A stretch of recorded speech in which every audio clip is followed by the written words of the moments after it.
Hoje estudaremos o Evangelho segundo o Espiritismo. Você que está com o livro, acompanhe a leitura. O capítulo é o 4, ninguém pode ver o reino de Deus se não nascer de novo. Os laços de família fortalecidos pela reencarnação e quebrados pela unicidade da existência. O item do 21 ao 23. Vejamos agora as consequências da doutrina da não reencarnação. Essa doutrina anula necessariamente a pré-existência da alma. As almas sendo criadas ao mesmo tempo que o corpo, não existe entre elas nenhum laço anterior, são completamente estranhas umas às outras. O pai é estranho ao seu filho. A filiação das famílias se encontra, assim, reduzida unicamente à filiação corporal, sem nenhum laço espiritual. Não há, pois, nenhum motivo para se glorificar de ter tido por ancestrais tais ou tais personagens ilustres. Com a reencarnação, ancestrais e descendentes podem ter se conhecido, vivido juntos, se amado e se encontrarem reunidos mais tarde para estreitar seus laços simpáticos. Isso quanto ao passado. E quanto ao futuro, segundo um dos dogmas fundamentais que decorrem da não reencarnação, o destino das almas é irrevogavelmente fixado depois de uma única existência. A fixação definitiva do destino implica a cessação de todo o progresso, pois, se há algum progresso, não há mais um destino definido. Segundo tenham bem ou mal vivido, elas vão imediatamente para a morada dos bens-aventurados ou para o inferno eterno. São, assim, imediatamente separados para sempre, e sem esperança de jamais se aproximarem de tal sorte que pais, mães e filhos, maridos e mulheres, irmãos e irmãs, amigos, não estão jamais certos de se reverem. É a ruptura mais absoluta dos laços de família. Com a reencarnação e o progresso que lhe é consequência, todos aqueles que se amaram se reencontram sobre a terra e no espaço, e gravitam juntos para chegar a Deus. Os que falham no caminho retardam seu adiantamento e sua felicidade. Mas não está perdida toda a esperança. Ajudados, encorajados e sustentados por aqueles que os amam, sairão um dia do lamaçal em que estão mergulhados. Com a reencarnação, enfim, há solidariedade perpétua entre os encarnados e os desencarnados, com o estreitamento dos laços afetivos. Em resumo, 4 alternativas se apresentam ao homem para o seu futuro de além-túmulo. Primeiro, o nada, de acordo com a doutrina materialista. Segunda, a absorção no todo universal, de acordo com a doutrina panteísta. Terceira, a individualidade com a fixação definitiva da sua sorte, segundo a doutrina da Igreja. E quarta, a individualidade com o progresso indefinido, segundo a doutrina espírita. De acordo com as duas primeiras, os laços de família se rompem depois da morte e não há nenhuma esperança de reencontro com a terceira. Com a terceira, há a chance de se rever, contanto que se esteja no mesmo meio. Esse meio pode ser tanto o inferno como o paraíso. Com a pluralidade das existências, que é inseparável da progressão gradual, há a certeza na continuidade das relações entre aqueles que se amaram, e está aí o que construiu a verdadeira família. E para os esclarecimentos da leitura, Estão presentes aqui nossos amigos facilitadores, Fabiano Capanema e Luciano Coimbra. Um bom estudo a todos. Boa noite a todos os internautas. É com muita alegria que nos reunimos mais uma vez aqui para podermos estudar a doutrina espírita, estudar o Evangelho de nosso querido Mestre Jesus. Hoje, como a Ana nos falou, nós estaremos estudando o capítulo 4. Ninguém pode ver o reino de Deus se não nascer de novo. E para as explanações iniciais, o Luciano vai fazer para nós essa introdução do trecho que nós vamos ler, e logo em seguida nós também faremos os nossos comentários. Luciano, por favor. Boa noite a todos. Boa noite, Fabiano. Boa noite aos amigos internautas. Agradeço muito a oportunidade de estar aqui hoje e compartilhar com vocês um pouco aí dessa doutrina consoladora e também aprender um pouco mais, né? Como disse o Fabiano, hoje nós falaremos sobre a importância da família e a crença do não reencarnacionismo. Como que isso pode trazer para a nossa família um conceito de antes do nascimento e pós-morte. Pois bem, a gente tem que lembrar que esse conceito de reencarnação, mesmo não tendo esse nome, ele já era vivido e discutido lá nos tempos de Jesus. Porque os judeus, eles tinham um conceito não tão claro de reencarnação quanto nós temos hoje, mas eles já tinham uma noção de uma existência após a morte. Diferente dos saduceus, que eles acreditavam que tudo tinha o início no nascimento e finalizava-se com a morte. Qual é a diferença, né, o impacto dessa realidade no núcleo familiar? Vamos levar em consideração agora a família nos tempos atuais, onde a gente percebe que a família é a célula da sociedade. E é nesse núcleo que a gente desenvolve, é nesse núcleo que a gente tem a grande oportunidade de crescer moralmente, espiritualmente e traçar aí a nossa evolução. Para nós que somos espíritas, fica mais claro essa compreensão, porque nós temos a noção do trajeto antes nascimento e pós-morte. Se a gente deixar esse conhecimento de lado e avaliarmos esse conceito por um olhar não reencarnacionista, a gente vai perceber que a família pode ser um grupo de pessoas escolhidas ao acaso. É como se fosse um sorteio, já que tudo começa no nascimento e termina na morte. E os parentes que a gente tem seriam pessoas aleatórias, simplesmente agrupadas ali, para que a gente possa sobreviver. Pois bem, fazendo a mesma análise agora, pelo lado reencarnacionista, a gente percebe que existe toda uma trajetória, que existe todo um entrelace nas vidas das pessoas que estão inseridas ali na família. E por que isso acontece? Porque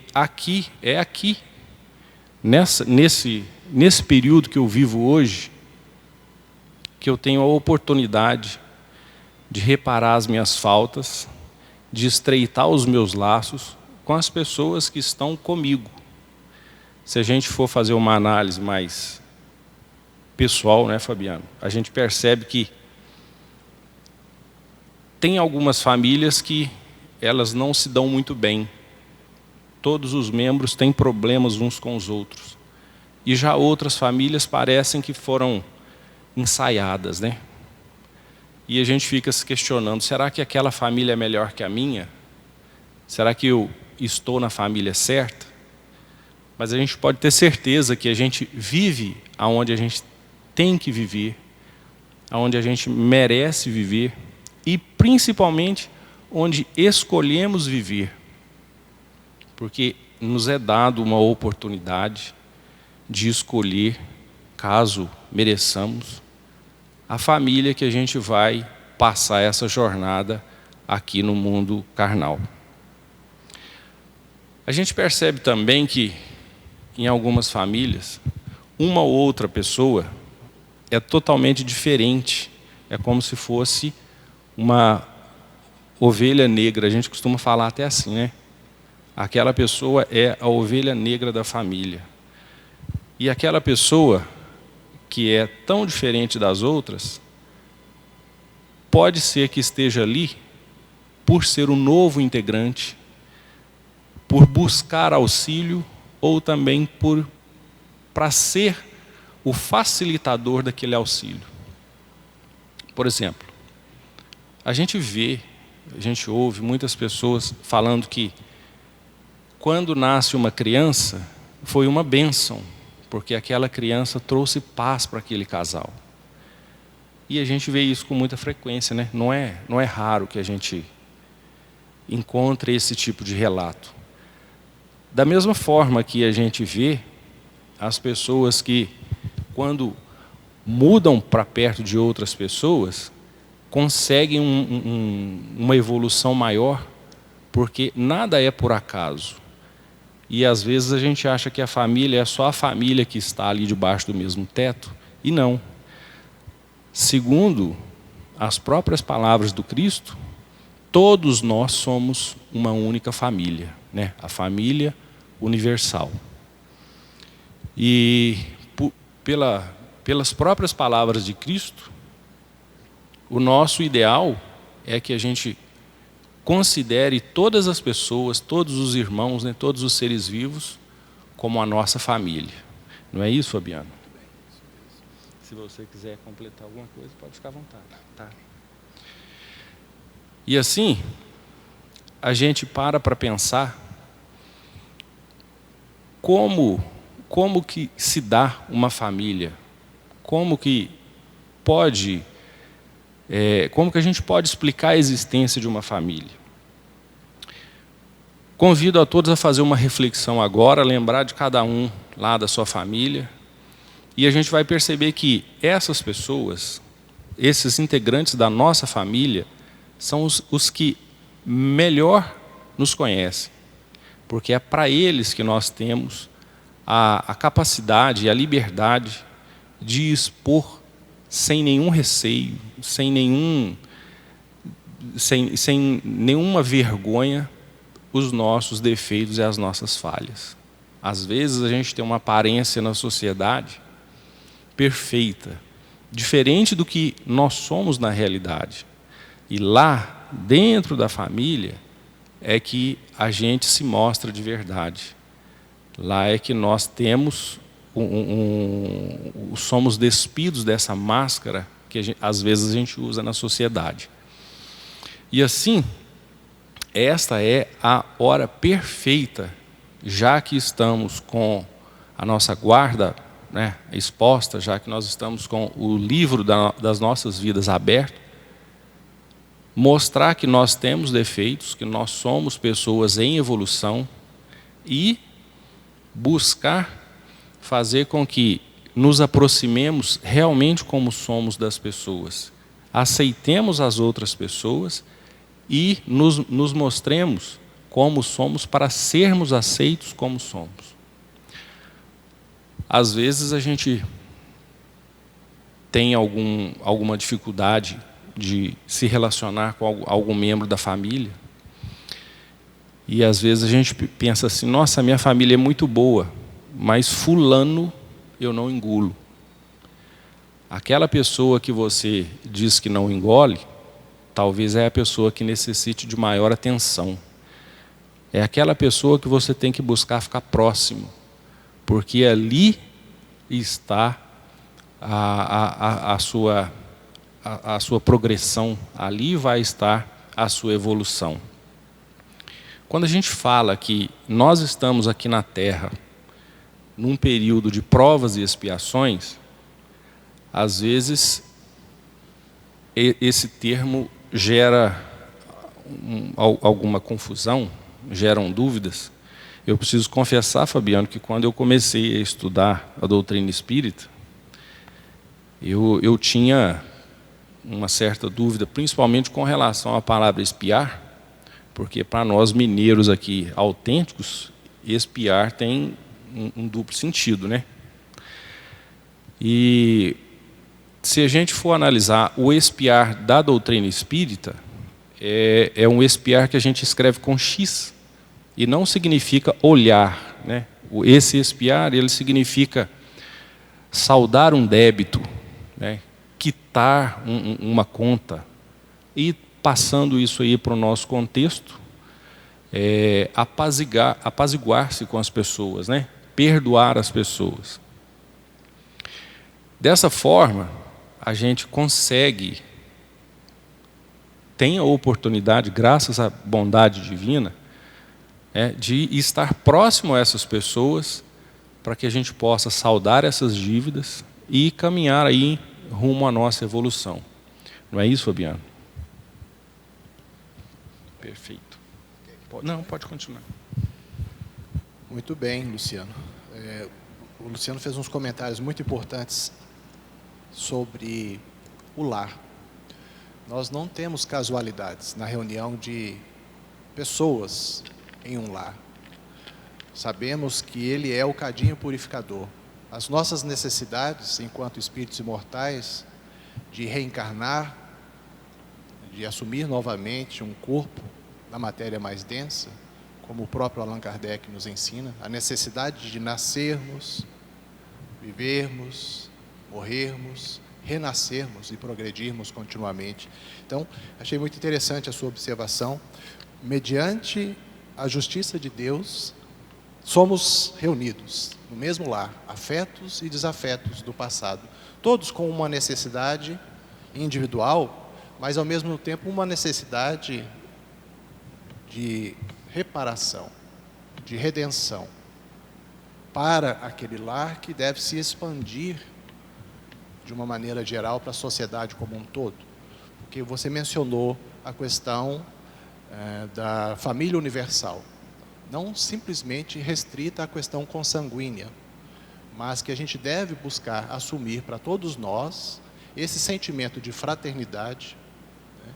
Ampliar essa visão de um amor universal, para que a gente possa contribuir de maneira mais efetiva. Primeiro, contribuindo para o nosso progresso íntimo, porque o título do capítulo que nós estamos estudando aqui é "Ninguém pode ver o reino de Deus se não nascer de novo". E esse ver tem um significado profundo, que é a gente passar pelas nossas experiências, as nossas vivências em conjunto, nos ajudando mutuamente, mas fazendo uma autoanálise das verdadeiras questões que nos trazem aqui a uma nova oportunidade de estarmos reencarnados. Esse ver é que a gente possa olhar para o mundo, mas também olhar para dentro de nós mesmos, enxergando os nossos pontos fortes, que a gente já conseguiu na nossa trajetória avançar, mas principalmente deixando de lado a questão do orgulho, que não nos permite enxergar os nossos defeitos pessoais. Porque a partir do momento que a gente consegue identificar o que precisamos melhorar, esse é um ponto inicial para esse processo de redenção. E esse reino de Deus que está aqui, ver o reino de Deus, o reino de Deus, ele está dentro de nós. Porque o Pai, nosso Criador, criou a todos os seus filhos, a tudo que existe no universo, tanto a nível espiritual quanto mesmo de matéria, nos seus diversos níveis aí de sutilidade ou de condensação. Tudo que existe no universo foi criado por Deus e tem um estado de pureza na sua criação inicial. nós, enquanto espíritos, que estamos hoje numa categoria ainda de espíritos condizente com o planeta em que vivemos, o próprio Cristo é um espírito puro, governador espiritual de um planeta, mas nós estamos aqui num processo de ascensão, paulatinamente, e precisamos fazer esse esforço íntimo de enxergar que o reino de Deus não é externo.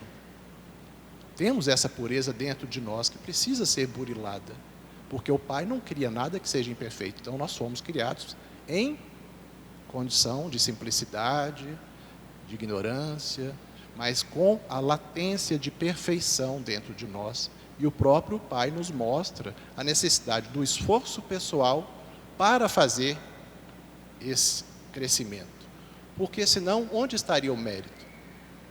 As leis de Deus são muito justas e sábias, que delegam a cada filho, a cada criatura, a importância de se esforçar para poder enxergar a si mesmo e contribuir nesse estabelecimento do reino de Deus, que também é por todo o universo. E esse nascer de novo é, simbolicamente, todo momento que a gente se depara com alguma informação, igual o Luciano trouxe umas informações interessantes, e eu fiquei prestando atenção, ao mesmo tempo que eu estava procurando aqui, dentro do capítulo, o que mais eu poderia complementar a fala dele, para não ficar repetitivo, mas eu estava prestando atenção e ele trouxe informações e conhecimentos e vivências importantes. Então, esse compartilhamento de conhecimento nos permite também, com a visão do outro, eu trazer para mim o que eu posso aplicar. É extremamente importante a colaboração na humanidade, para que a gente possa fazer essa transformação que você falou, de um mundo em que vivemos de expiação e provas, para um mundo de regeneração. Essa transição, para essa transição, está necessária essa questão do nascer de novo. A todo momento eu não estou falando só da reencarnação, eu digo o seguinte: nascer de novo na carne é extremamente necessário para a lei do progresso, mas o nascer de novo a todo momento nós podemos, a partir do momento que a gente mudar concepções, quebrar paradigmas e reformular, sempre buscando o aprimoramento intelecto-moral. Então, eu marquei aqui alguns trechos, consequências e a pré-existência da alma, as consequências de uma doutrina materialista que não traz para as pessoas essa questão da pré-existência da alma e a pós-existência, que as oportunidades que nós temos da vida que nos foi dada e das muitas existências, porque eu não tenho muitas vidas, eu tenho uma vida que o Pai me deu, e eu tenho, por causa disso, uma trajetória, uma pré-existência, várias existências anteriores. E as consequências disso, de mudar as concepções, de ampliar a visão, contrapondo o materialismo, é justamente esse, que a gente possa, independente da religião, seja qual for, mas ampliar uma visão de mundo, trazendo para o contexto social atual uma visão espiritualista. Que nós, dentro dessas questões que fala aqui das consequências, nós somos herdeiros de nós mesmos, enquanto indivíduos. Numa próxima, eu tenho 47 anos na atual existência. 50 anos atrás eu não estava aqui. Eu estava no plano espiritual, esperando uma nova oportunidade. Talvez 70 anos atrás eu estava reencarnado na Terra, mas daquela existência que se findou, e eu voltei à pátria espiritual num período de erraticidade, esperando uma nova oportunidade para reencarnar atualmente. A gente percebe que tem sempre uma solidariedade entre as nossas existências. Por isso que nós falamos, nós somos herdeiros de nós mesmos. Então, lá no passado, eu já estava projetando o meu futuro. Fato é que o passado você só pode acioná-lo, acessá-lo pela memória, porque o passado ficou para trás. O que existe de fato é o presente. E o futuro é um eterno vir a ser. O que quer dizer isso? É sempre o presente. E a gente vai sempre projetando situações para o futuro.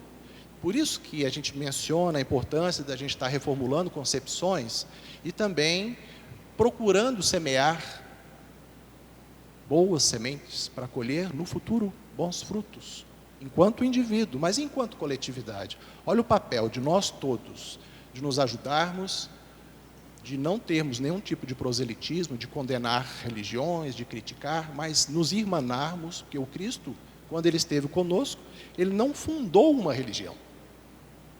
Ele veio nos ensinar a lei de amor. Somente 3, 4 séculos depois que instituiu-se, né, uma religião, ao qual se deu o nome de catolicismo. E bem anterior a ele, na história da humanidade, já existiam várias seitas e religiões. Mas, lembrando, como governador espiritual do planeta Terra, o Cristo sempre esteve conosco, não só 2000 anos atrás, mas durante toda a história da humanidade, enviando esses missionários para poder mudar as nossas concepções e fazer avançar a humanidade. Transitando de uma questão no passado de se acreditar em muitos deuses, politeísmo, até chegarmos a Moisés, com o monoteísmo, né, e o povo de Israel, avançando depois no contexto social da humanidade inteira. Hoje estamos aqui buscando esse renascer de novo a todo momento e passando pela importância de reformular e projetar um futuro, uma humanidade melhor. Quer dizer, essas ações do presente, no qual atualmente nós vivemos aí situações que trazem realmente importantes momentos de transição planetária para a humanidade terrestre.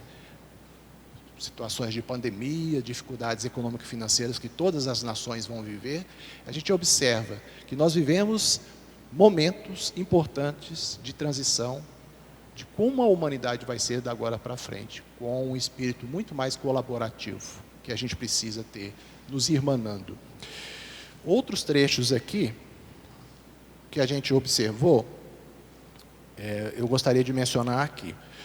Todos aqueles que se amaram, se reencontraram sobre a terra e no espaço.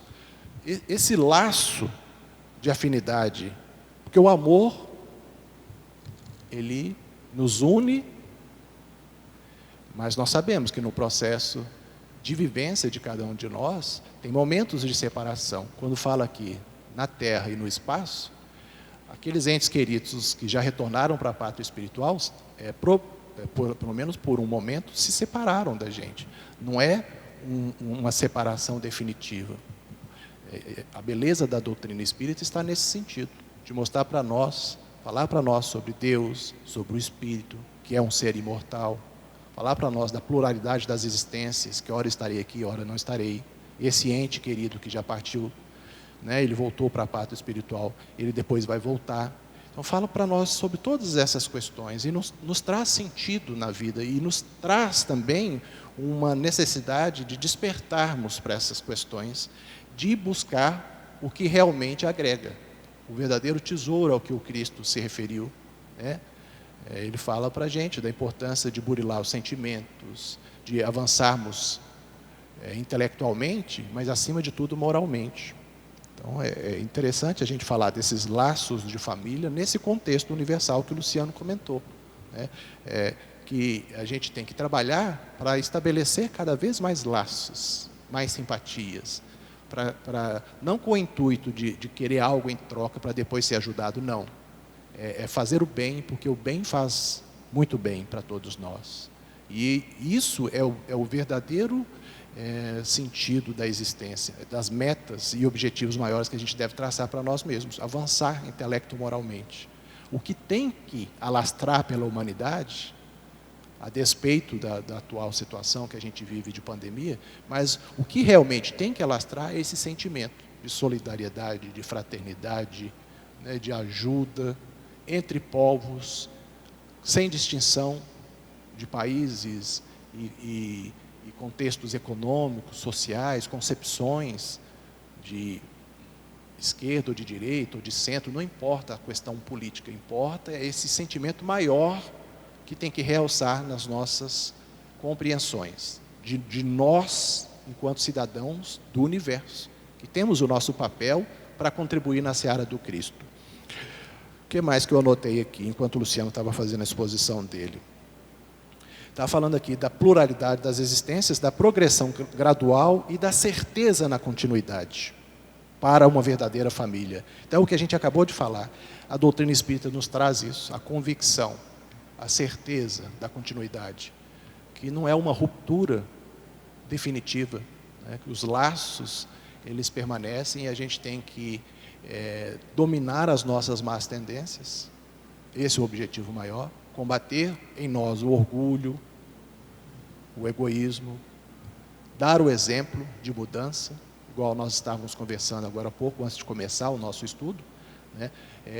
O exemplo que cada um de nós pode dar, porque isso influencia os nossos parentes, influencia as pessoas que convivemos no ambiente do trabalho, aquele que nos conhece, igual você falou, Luciano, do lar, né? Que ali o cadinho purificador, as pessoas sabem quem eu sou. Não adianta eu ter personas, máscaras na sociedade, mas ali caem essas máscaras, foi o que você falou.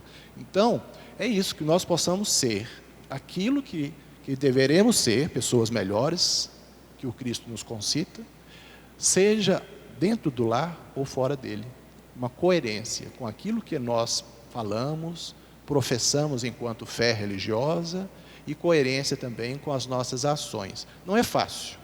Certamente não é fácil, porque nós estamos lutando contra o pior inimigo que possa existir, que somos nós mesmos, né? As nossas imperfeições, combatê-las, um ser imortal, multimilenar, que precisa combater por ele mesmo essas imperfeições e buscar a sua redenção espiritual.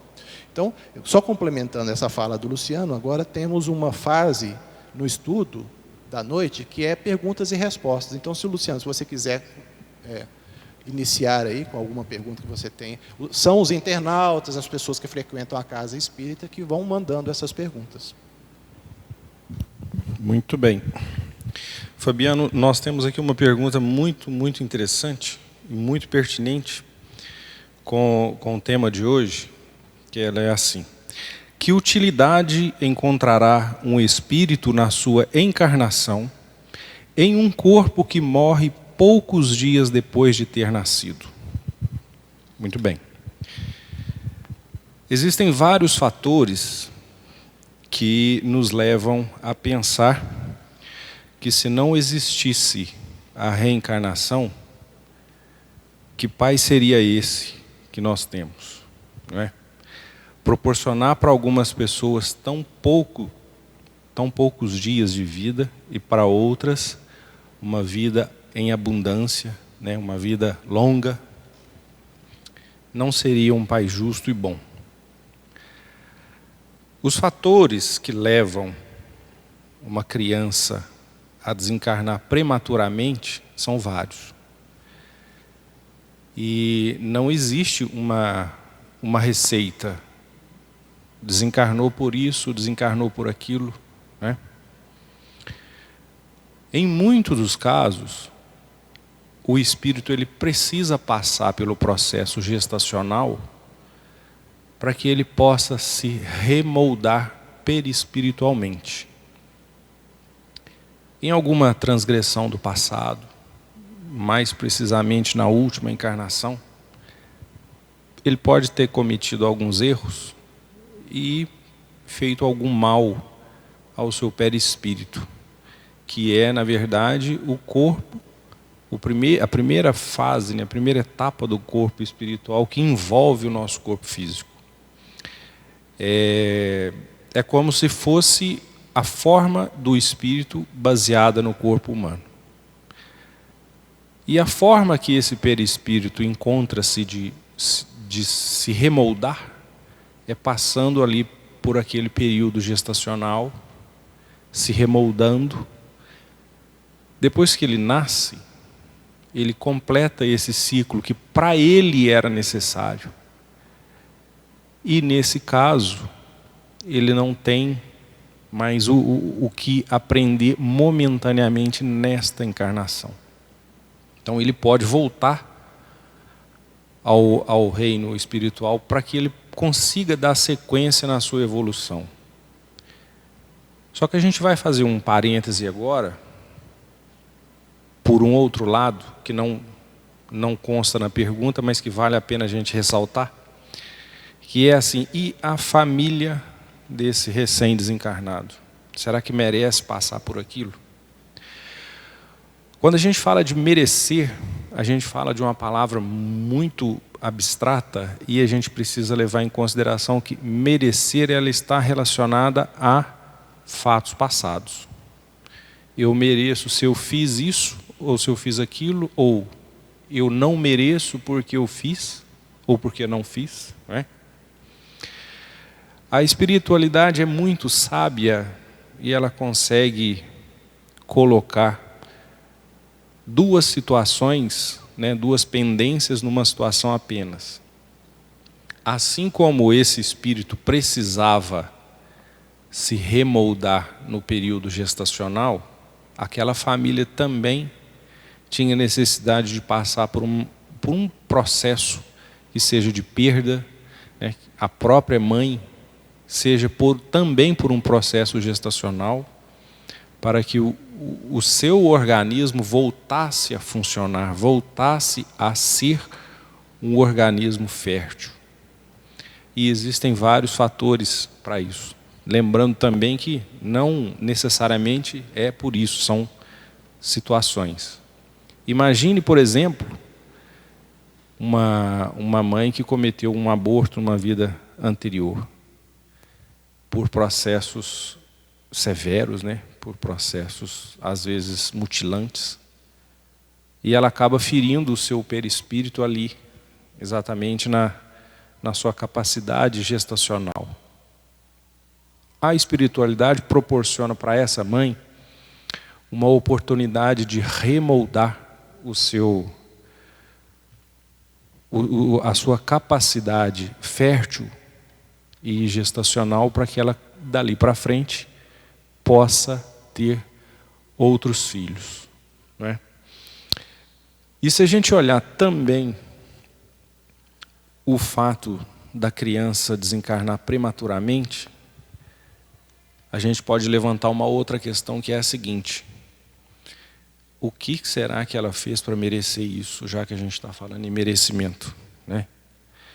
Ela não fez agora, às vezes nem deu prazo dela fazer. A gente costuma falar que criança não tem pecado, né?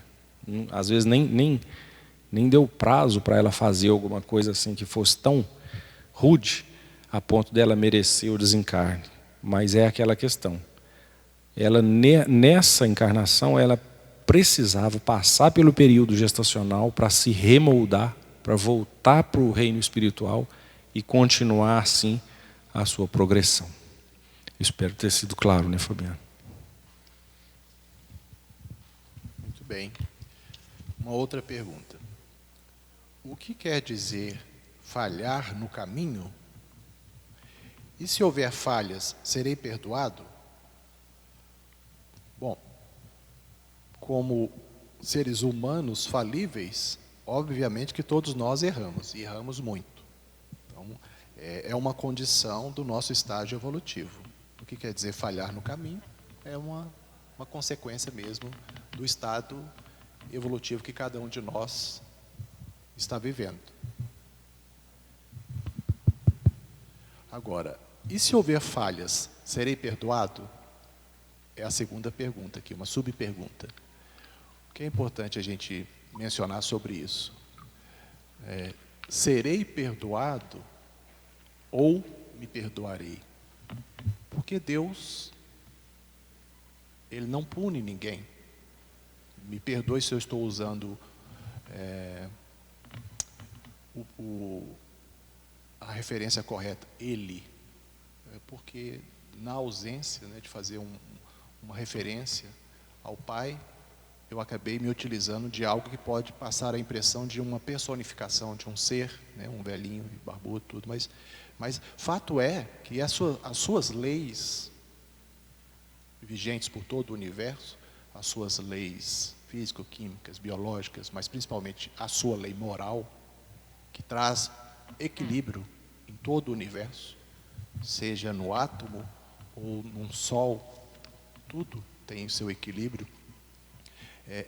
Essas leis nos mostram que não há um Deus, não há, às vezes, um mentor espiritual. Todos nós temos os nossos espíritos protetores. Quando nós assumimos, né, recebemos a oportunidade de Deus de reencarnar, se apresenta para nós, com a bondade de Deus, um espírito que vai nos acompanhar nessa jornada terrena, que vai ser o nosso espírito protetor. Outras religiões podem chamar de anjo da guarda, não importa a denominação, o rótulo. Mas fato é que todos nós temos aquele que vela por nós. Então, talvez ele possa até ficar triste conosco, pela reincidência no erro. Errar, todos erramos, mas às vezes, a partir do momento que nós ampliamos o nosso conhecimento, amplia-se também a nossa responsabilidade. E quando eu reincido no erro, a culpabilidade é maior. E esse espírito protetor, pode ficar triste, né? Pela nossa postura de reincidência. Mas então, ele não vai nos condenar, nos culpar, vai ficar triste, porque a gente poderia estar avançando mais. Mas não há o que se falar de ser perdoado por outrem. Somos nós mesmos, porque no processo de redenção do espírito, nós temos algumas fases. A primeira dela é reconhecer que errou. É o primeiro momento. É uma porta que se abre para essa redenção do ser. Conseguiu combater em si mesmo o orgulho, reconheceu o erro.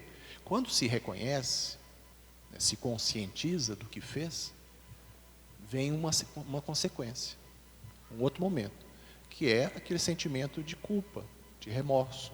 Não, eu quero me redimir pelo que eu fiz de errado, que é importantíssimo, um passo também muito importante. Além disso, apresenta-se então para nós uma oportunidade de uma nova reencarnação, e a espiritualidade amiga nos fala, você vai nascer neste lar, neste contexto, né? As suas necessidades enquanto espírito reencarnante e os seus vínculos do passado vão te levar a essa condição numa nova personalidade que você vai assumir. Você, esse espírito imortal, esse indivíduo vai assumir uma nova personalidade. Vai nascer naquele lar, os seus pais vão te dar aquele nome, e aí vem o processo, né, de você, pouco a pouco, passou pela infância, uma fase extremamente importante, em que, na sua infinita sabedoria, Deus nos permite o esquecimento, os nossos pais também. Nós não nos reconhecemos quando nascemos, as experiências que tivemos do passado. Mas fato é que, nessa fase de infância, é como Allan Kardec se refere a uma argila moldável, né, de tão importante que é. Porque aquele ser muito renitente nas falhas do seu passado, nas suas chagas morais, ele tem a partir de agora, nessa fase de criança, a oportunidade de receber influências positivas dos pais, do meio, né, da escola. O processo educacional é muito rico e ele tem que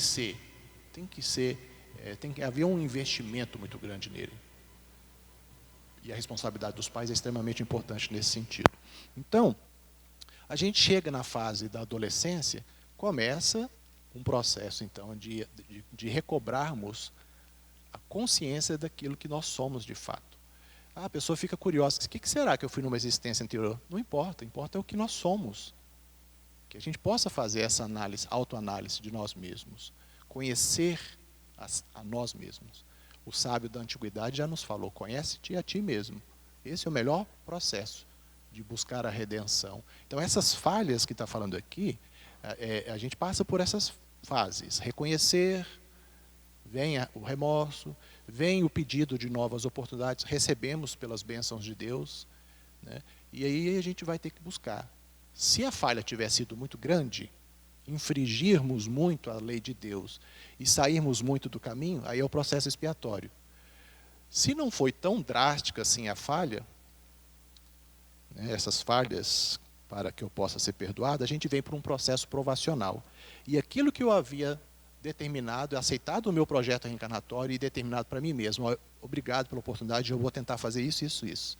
O que a gente tem que esforçar é porque aqueles espíritos completistas que receberam uma oportunidade, uma nova reencarnação e conseguiram cumprir quase tudo ao que se predisporam, é muito raro. A maioria de nós resvalamos de novo pelo caminho. Normalmente, naqueles pontos que a gente vem trazendo as nossas chagas morais, né,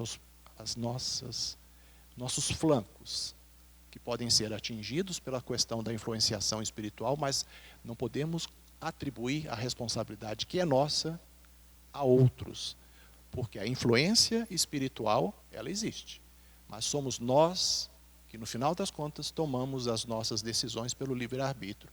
Então, ser perdoado seria melhor do que serei perdoado por outro. Eu tenho que ampliar a minha consciência de quem eu sou, qual é o meu papel enquanto indivíduo, trabalhador na seara do Cristo, lutar contra as minhas imperfeições e procurar fazer como esses missionários do passado. Citando agora o nome que eu me lembrei de citar, o próprio Paulo de Tarso, que de perseguidor daqueles primeiros cristãos, que nem tinha ainda esse rótulo, né?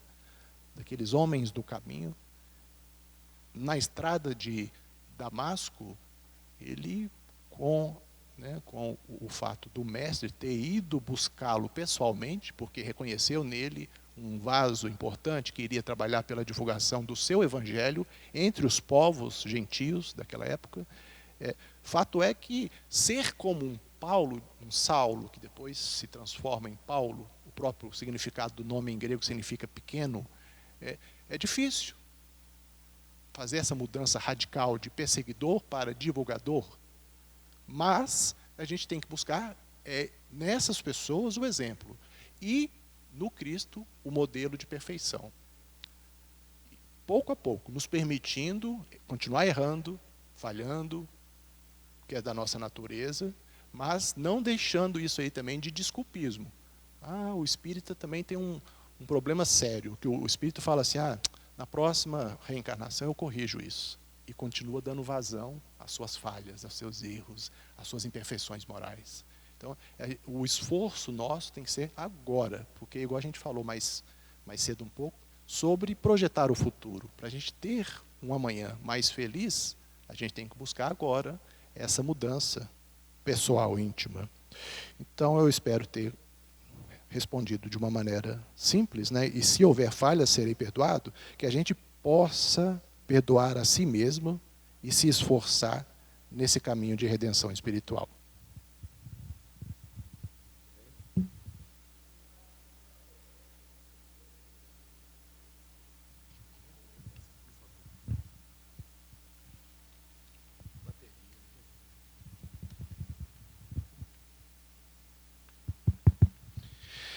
Muito bem, nosso prazo está terminando, mas eu acho que eu consigo ainda responder mais uma pergunta aqui.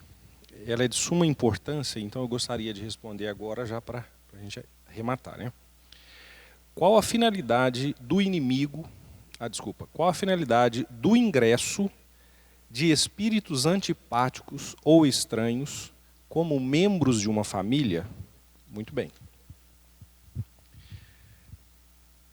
Quando a gente percebe que na família tem uma pessoa que parece que ela destoa das outras, né, que é uma pessoa muito diferente, aquela pessoa está ali por uma missão muito importante. Seja para ajudar alguém da família, ou seja para ser ajudada pela família. Porque nada é por acaso, nada acontece sem que seja do conhecimento e que esteja no domínio da providência divina. Quando a gente fala de espíritos antipáticos ou estranhos, a gente já entende que são pessoas que parecem estar aí um pouco atrasadas na sua progressão, né? No seu caminhar espiritual. E na maioria das vezes, ela busca naquela família que já se encontra no patamar bem superior um apoio, né, um auxílio, para que ela possa aprender com aquela família que já se desenvolveu. Nessa situação aqui, a gente pode empregar, curiosamente, a gente pode empregar o espia do mineiro, né?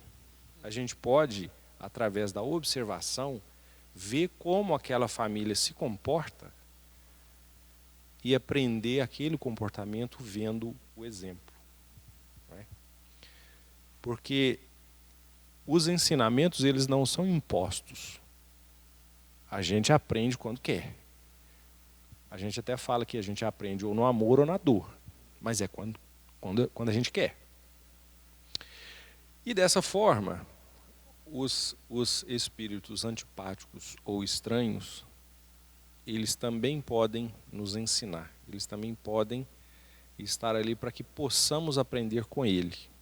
Né? São pessoas que têm uma outra vivência, uma outra experiência, e que vão ingressar na família para somar. E a gente tem também que ressaltar o seguinte: a família, na nossa visão aqui da Terra, do plano terreno, são as pessoas consanguíneas. Mas a família são todas as pessoas. Né? Então, eu entendo que o ingresso de espíritos antipáticos como membros da família seriam como membros consanguíneos, né? Porque os nossos vizinhos também fazem parte da nossa família. A nossa comunidade é a nossa família. E, às vezes, a gente se simpatiza muito com um amigo, com um vizinho, do que com um parente consanguíneo. Isso é um outro indício em que existe, sim, uma relação dos laços da família com a reencarnação. Aquele vizinho está ali não é coincidência, né? Não é sorte.